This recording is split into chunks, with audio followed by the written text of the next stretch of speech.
Hey everyone, welcome back to Norton Man Reviews as we continue our onslaught through the X-Men Onslaught storyline.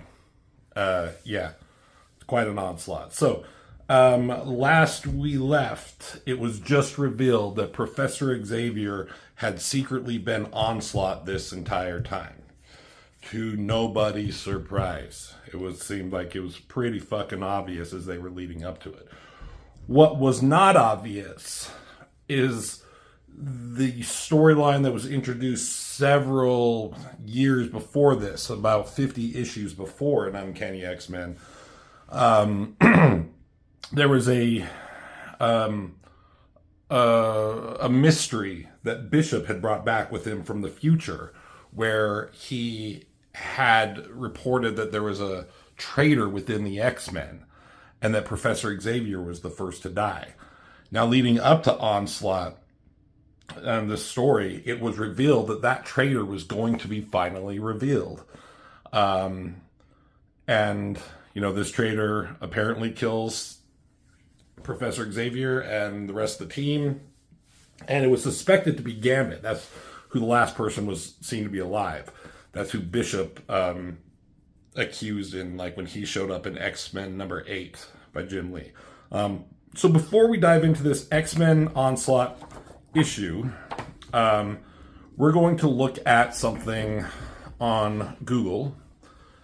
Take a look at this page. This is from X-Men number 287. I don't actually have the comic book. My brother Rob may have this. I'm sure he does. And maybe he'll be going through it soon. I know he's going through the Uncanny X-Men issues where it first introduced Bishop and these guys with him. And they stumble upon, I don't know how in the context of the storyline they figured this out or saw this. But they go into they found an old Danger Room recording of Jean Grey. And this is where he discovers, this is like the last recording, which makes him be like, oh my God, there is a traitor. So, as you can see, there are moments in this where it's kind of like cutting out the transmission. So it's not like the video isn't complete, but she's saying Alex, Cable, anyone? So Havoc and Cable of X Factor and X Force. It says, don't know, transmission being received, taken totally unaware, both teams. Decimated mansion security was deactivated from within, betrayed by one of our own. And they're like, oh my God, what is this? And she said here, Professor Xavier was the first to die. And then on the next page, only one left. She's the only one left. Powers negated. Our own fault, really. Should have never trusted who, right? We knew so little about, and then somebody comes bursting in, and she looks to the side. She's like, you may have killed the X-Men, but the dream will never. And then the voice from off the side, as he annihilates or vaporizes her, says, die. And she's apparently obliterated or something. And, pardon me, Bishop kind of gets pissed off. For years, scholars assumed the hidden sanctum held the secrets of the past, but the table imposes more questions than it answers. The first among them, who killed Professor Charles Xavier? So that's where the mystery comes from. And that mystery went for a long time, at least almost 50 issues. It seems like they kind of forgot about it for a while. But it was going to be revealed that that traitor is going to be identified in this Onslaught storyline. And it happens to be Professor Xavier, which I went over in my last issue. Professor Xavier is Onslaught. Professor Xavier is the traitor to the X-Men.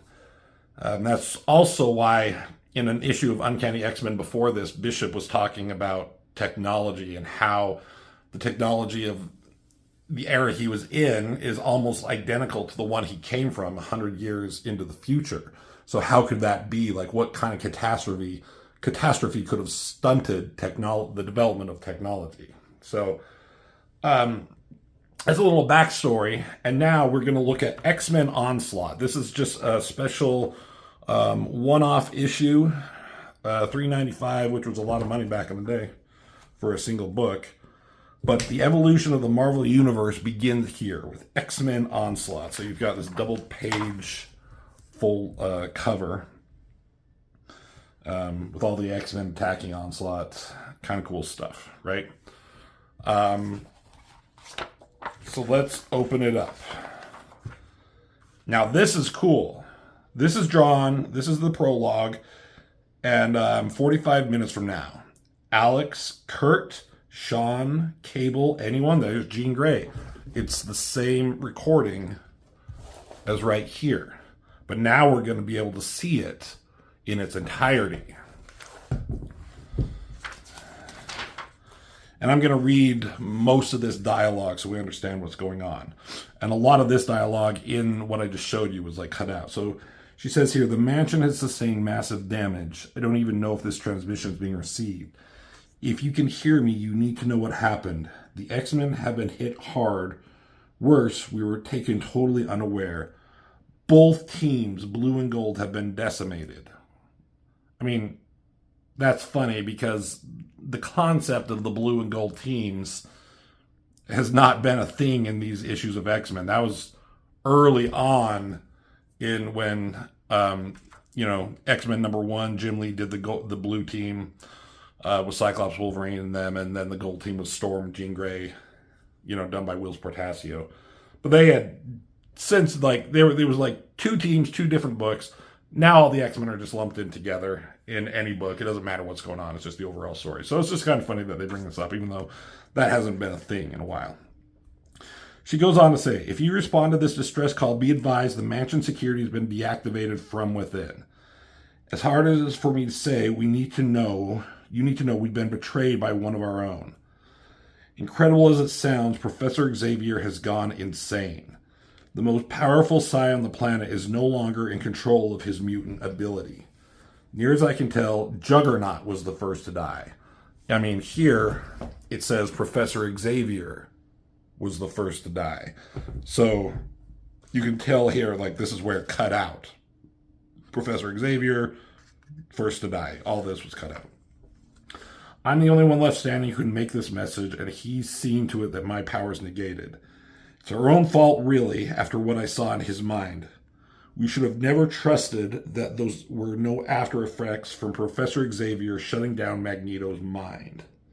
Way back in X-Men #25. So she knows something that we weren't really aware of, that when Professor Xavier did a meltdown of Magneto's mind, that it affected him to create this Onslaught persona. We know so little about the psionic damage that will result from, I sense he's here. And this is what happened right here. Right? And she says, you! Of course it's you. Who she would know. Of course, child, did you even truly believe, even for an instant, that you could escape the same fate which befell the rest of your team? I don't believe you, she says. I can't believe you. You may have killed the X-Men, but the dream will never, and he says, die. But he goes on the contrary, Jean Grey Summers, the dream is dead, and he hits her with something. So that's kind of cool, right? Traitor to the Cause, it says here. By Scott Lobdell, Mark Waid, Adam Kubert, and Dan Green are doing the art with some artists by Pasquale Ferry and Art T-Bear. And then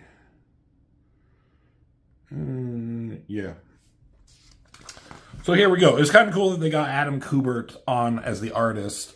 They needed a good art, one of their big time artists to do something like this, but they didn't want to take away Andy Kubert or Joe Matt or anybody else from drawing the X-Men books, because that's where most of the bulk of the story was going to happen after this. So you can pull Adam Kubert off his Wolverine comic, because he's made quite a name for himself, and he's pretty good, and insert him into this and another comic, the Marvel Universe Onslaught, which ends the storyline. So, that was 45 minutes ago, and this is now. So we're back at the mansion, and it's talking about shit that's going on, talking about X-Men, mutants, who Professor Xavier is. Gotta remind everybody. Looks at a picture of Magneto when they were young, how they were young and idealistic. He's like how stupid they were. Couldn't change the world changed us. So Professor Xavier is just like getting pissed off at life, and that's something that's been going on in the issues before this.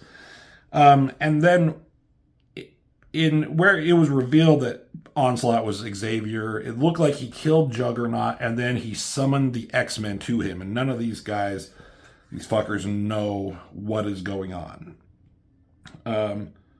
But he basically says, "Come to me, my former students." And I mean, it was nighttime in the other issues, and looks like these guys are all in like the danger room and doing different things when they were mostly outside looking for Juggernaut.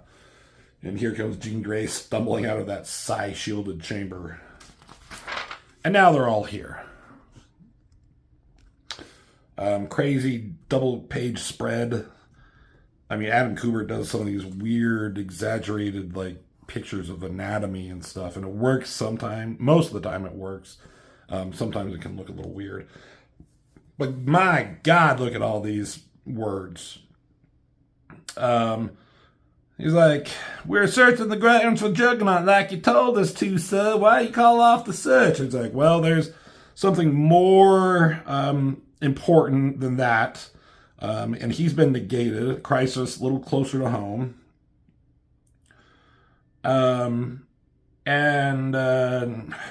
Nothing. Beast here, he's the evil dark beast from the Age of Apocalypse storyline. None of these people know. So he's just kind of thinking to himself about that, so the readers know. And Jean Grey, she been changing her outfits a lot in like a fucking 1 hour time span, I swear to God.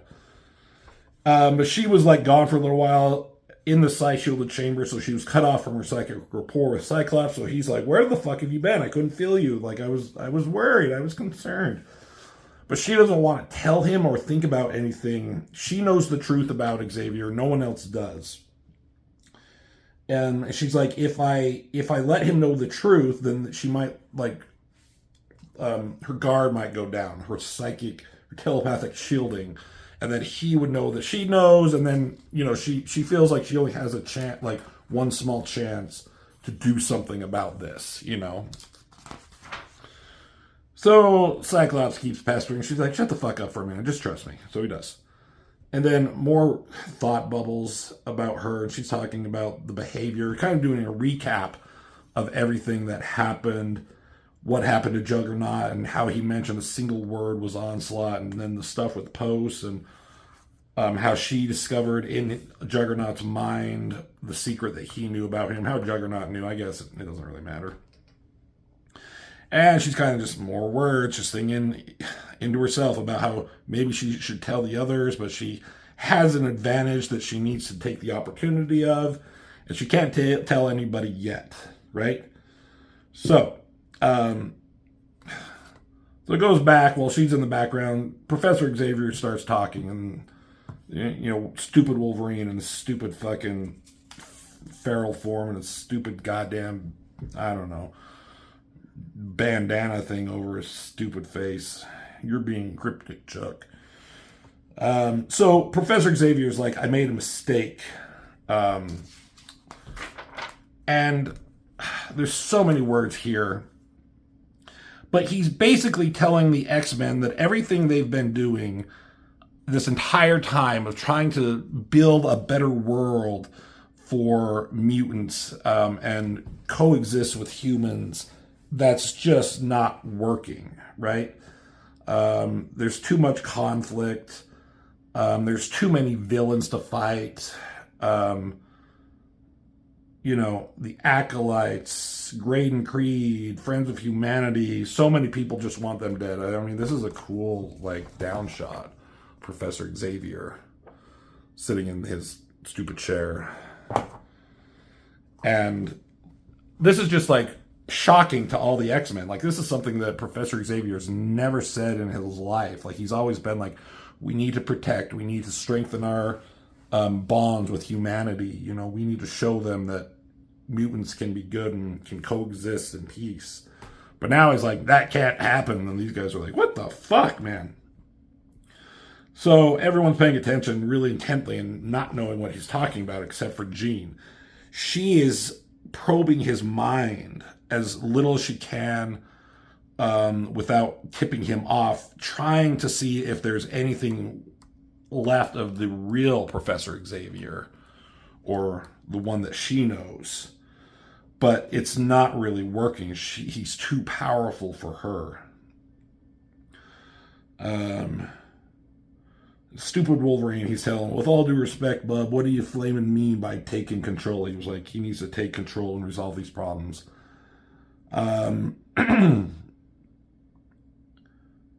Let's see, I'm talking about tending the flock, about helping people who can't fight in themselves to help themselves. They're like, this doesn't sound like you. And Jean Grey, she goes walking off. She's like, maybe I'm wrong. She couldn't find anything. Maybe Onslaught is fucking with her. Maybe, like, what she thinks she knows isn't real. And she's like, but Juggernaut's not around. Maybe he did just manage to escape. Because once she learned the truth, she just told Juggernaut to get the fuck out of here. She doesn't know what happened to him, but he's not around. So it looks like he managed to escape. But she looks down. And there's this paperweight right here. But it's the Crimson Gem of Cyttorak. You know, the gem that gives him his powers. And there you can see Juggernaut. He's like, his essence or psyche or something is trapped inside it and it's trying to get out. And she's like, oh my God, I was right. This is happening. And she tells Scott and everyone, you know, sends a psychic message. We have to act now. But no one can hear her. And there's this weird, like, psychic entity, which, like, is Onslaught, that we've seen a few times. And he's blocking her from communicating with them. They cannot hear you anymore. They can see me. And then he's trying to... when he first met with Jean, he tried to get her to join him. He offered her more, like, the Phoenix power again somehow, or power equivalent to it. So he's like, do you begin to understand what you relinquish when you turn down my gracious offer to stand by my side, Phoenix? And she's like, again, trying to plead with him, listen to me fight him. And like, I always like this shot of Professor Xavier, that evil shot as he looks at her, his eyes glowing, and he like psychically muzzles her right there. The X-Men can't see or tell what's going on, but they see that Jean Grey is freaking out. So they all go running over to her, but Cannonball looks back and there's fucking Onslaught suddenly. He's just there. You know, what happened to Xavier? Like the fucking chairs smash and now Onslaught is there. And they're like, what have you done with Xavier? And he's like, I didn't do anything with him. He is me. I am him. He did something to me. He created me. I was nurtured by his every darkest desire for revenge, for control. I am all of that and more. I am an Onslaught which once unleashed cannot stand abated. And so they're still talking. Now he's trying to convince them that maybe they should follow him. Follow me as you followed him before. We have a world to set right. And they're like, dude, you fucking sound like Magneto. Which makes sense. And he turns and looks and like, he starts fucking with them, like right there. He's like, with a mental command, I can make Wolverine into a frightened cub. I can rearrange Iceman's body on a molecular level, force Storm to think that she's like trapped under stone with her claustrophobia. So just with a thought, he's fucking with them already. Cyclops takes the initiative and zarks him, hits him, shoots him right there. And they're like ready to fight. They're gonna like take him down as best they can. But he psychically attacks them. Like, I've talked about these fucking long panels that are hard to, like, as an artist to do sometimes. Like, I have a hard time wrapping my head around like how to fit information into a long, skinny panel like that. But Adam Kubert is doing a really good job here. So he kind of hits them and knocks them down for a second, and he's like, I got other things to do, but before I go, I got to get some stuff. So none of these guys can move, and Jean Grey can't do anything about it, and like Professor Xavier has never used his powers in such a cruel and unusual way. She says, we need to get just as creative with our powers if we're going to get out of this. And then they look, and the floor is glowing from below. And whatever it did created an interference, and they're able to move. But like the floor continues to explode. And it was a gambit. It was like he used his powers in a creative way. He like put his hands down or whatever, started charging the floor, and it, made everything explode. So it worked, but Jean Grey's mentioning that shouldn't have worked. If Onslaught is as powerful as he claims, like, he should have been able to shut shit like that down. So maybe Xavier is influencing Onslaught on some level. And so now she's talking. I mean, I like these 4 pictures here.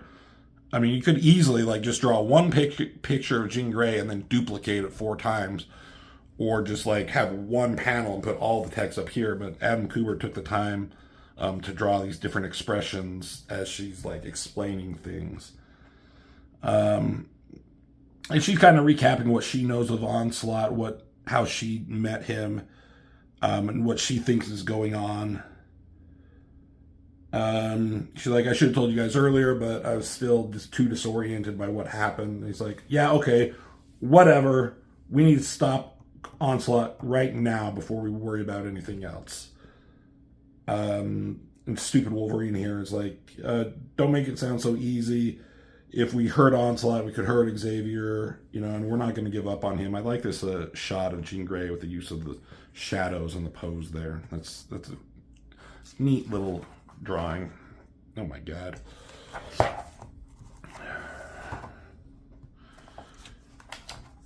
So,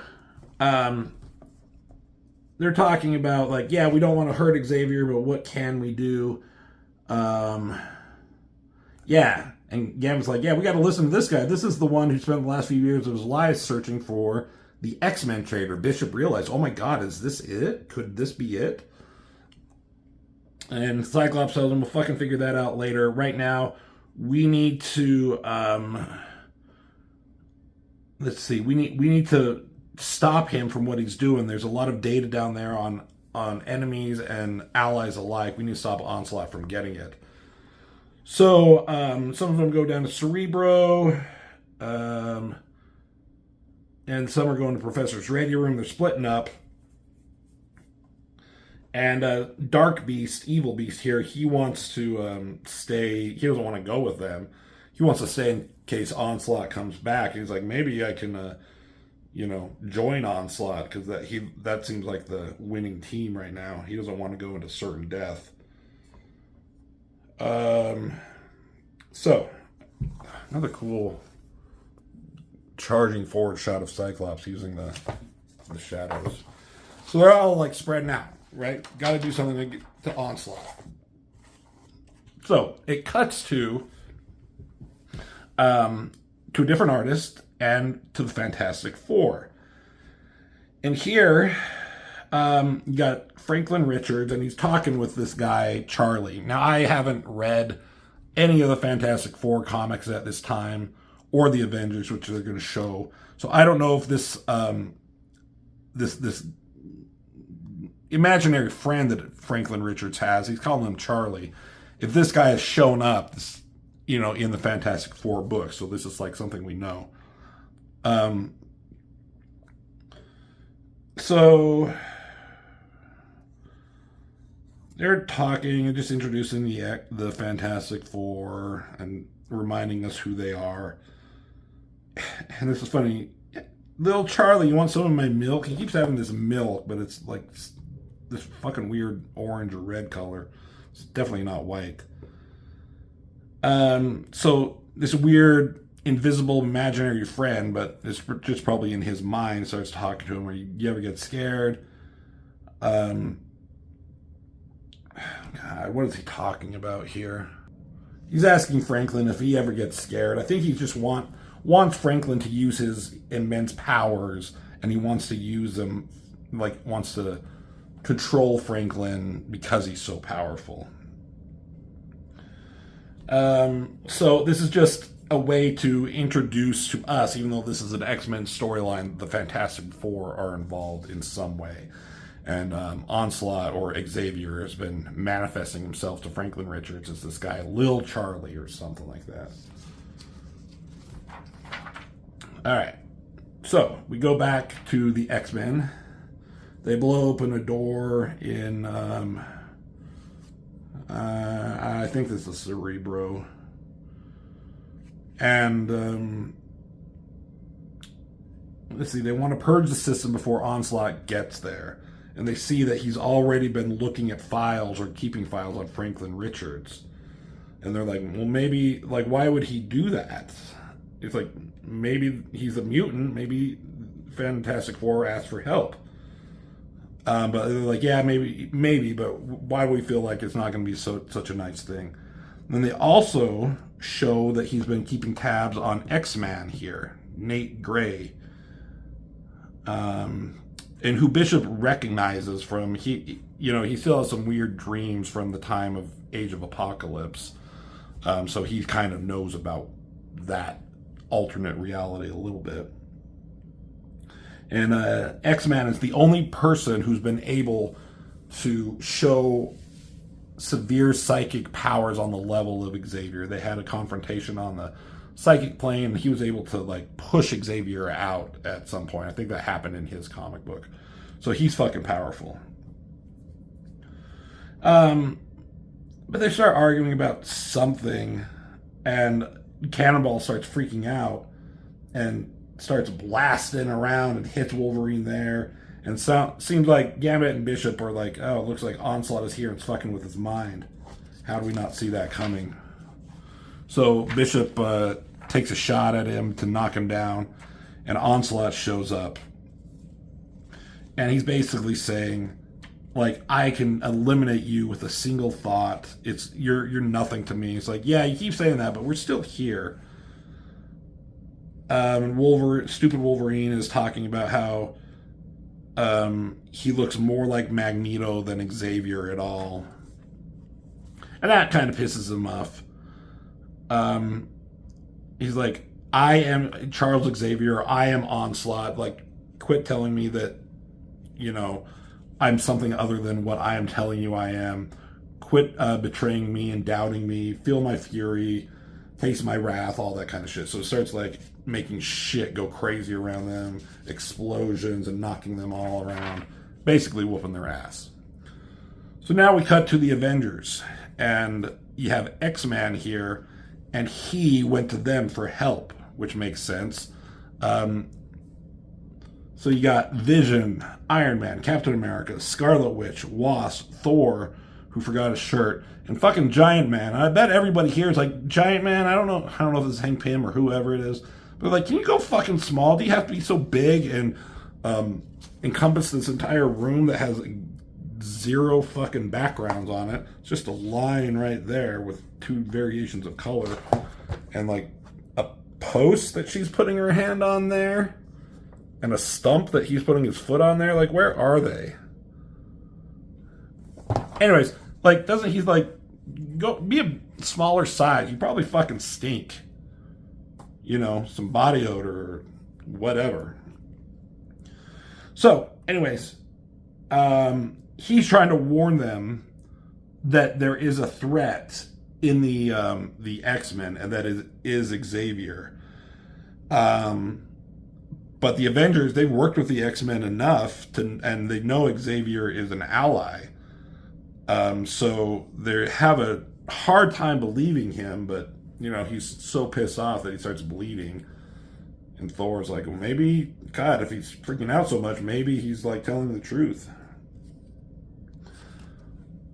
Pardon me. And it says, yeah, X-Men X-Men encounter the Avengers in Avengers number 400. So it goes back to the X-Men, and they fucked up, he fucked up that little group, and he has Bishop holding him up right there.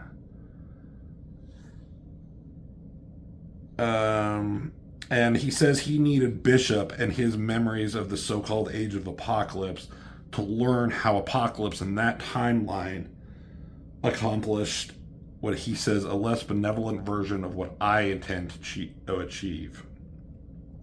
Therein lies the irony, for I could have never done what you came from the future to stop, would have never betrayed my children without your help. So he's like, if you hadn't come back from the past, like, none of this would have happened in the first place. So that's kind of weird.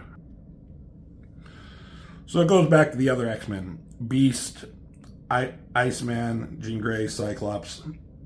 They're in Cerebro, and they're downloading some shit. And Iceman's kind of keeping a lookout. And then he suddenly, like, shoots out his ice at something. And Onslaught was, like, invisible, but Iceman was able to figure out he was here because of the temperatures of the body temperatures and, using ice and all that. He was onto him as soon as he entered the room. But Onslaught is still fucking powerful. He makes, like, Cyclops, like, attack the others. He shoots Jean Grey right there. He shoots Iceman there.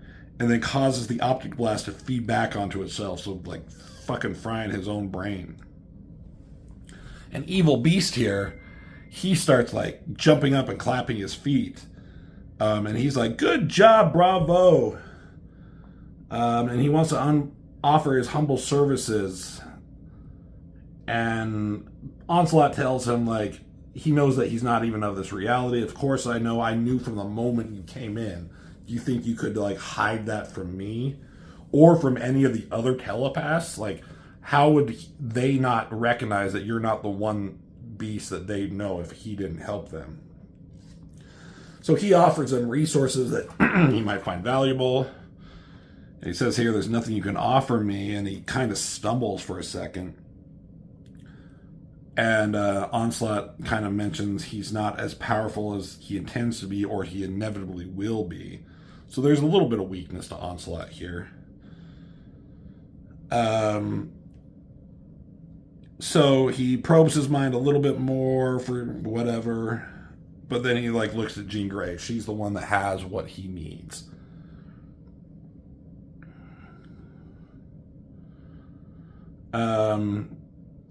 And he mentions how, like, her mind served as the template for the Phoenix power. Because you opted not to willingly join me in my quest for that much power and more, I regret that I have to tear the information I seek directly out of your memories. So I don't know what she has in her mind that he wants. Some crazy hair, man. So he's basically, like, probing her mind, torturing her a little bit.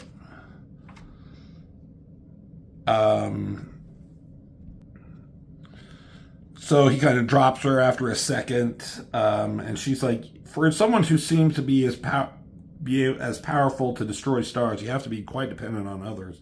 He's like, just for the moment, and then he tells Beast here to, like, dispose of the X-Men bodies, but he wants to, like, study them. And it's like, this is not a matter of debate. And then he realized that Phoenix, Jean Grey, she got up and she ran. So she ran away and she goes into this side-shielded chamber. That's where she came before. And negated her powers. So as the door shut, there's that creepy shadow coming up.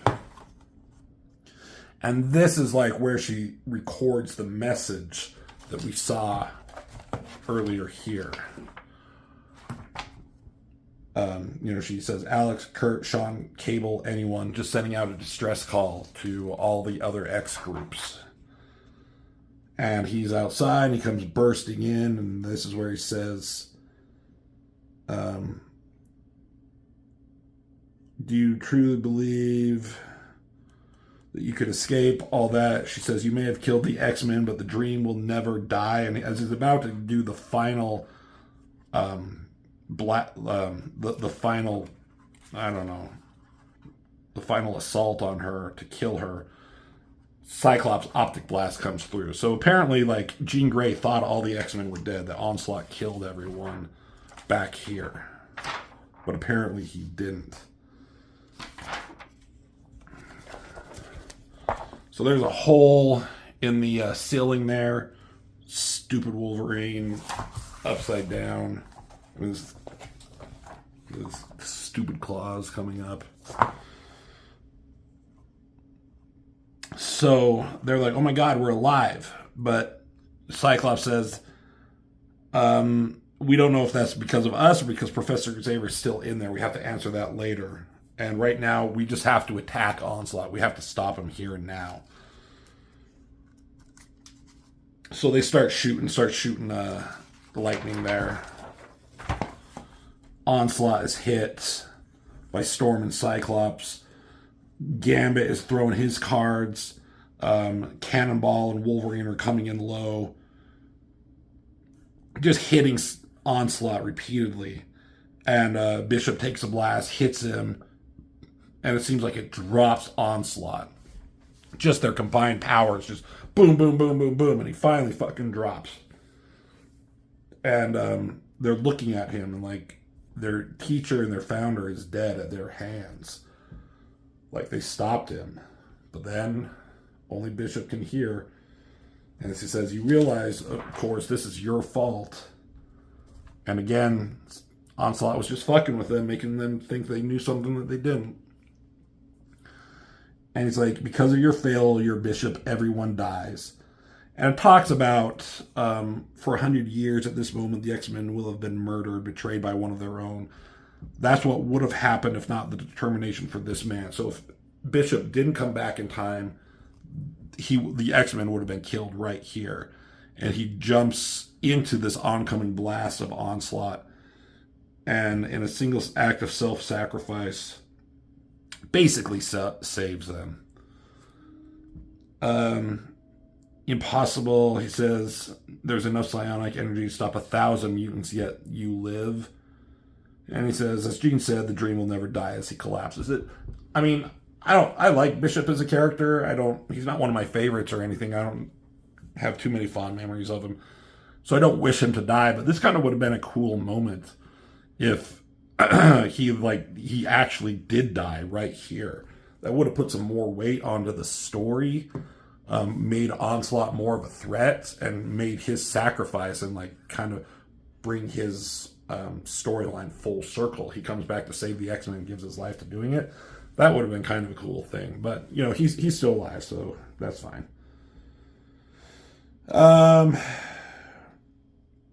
So he's like, okay, X-Men are beat. Like, let's just go. My plans go far beyond the X-Men. Every living creature on Earth shall behold my mighty hand, and a world will tremble. So Evil Beast and Onslaught, they leave. The X-Men wake up.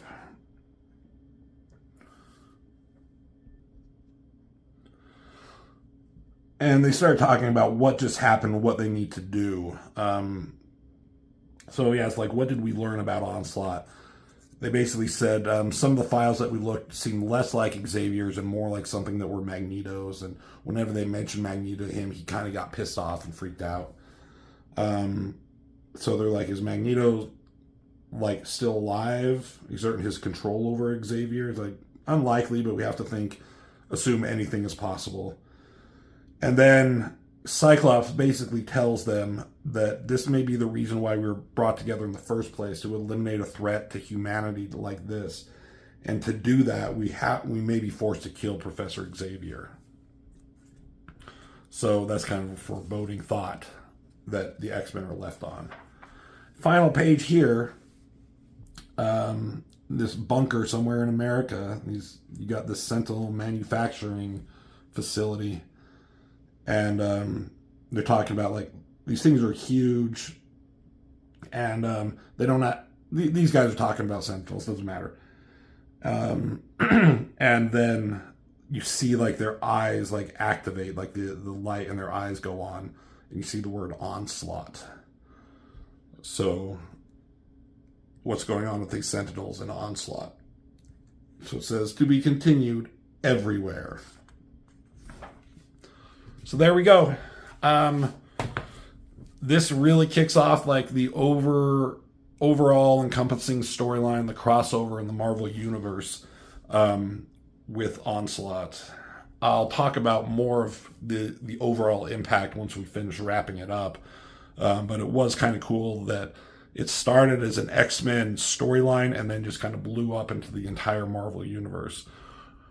So we'll continue on with the next videos, and we'll see if the storyline is as big as the hype as they were hoping. So thanks for watching, and I'll see you in the next video.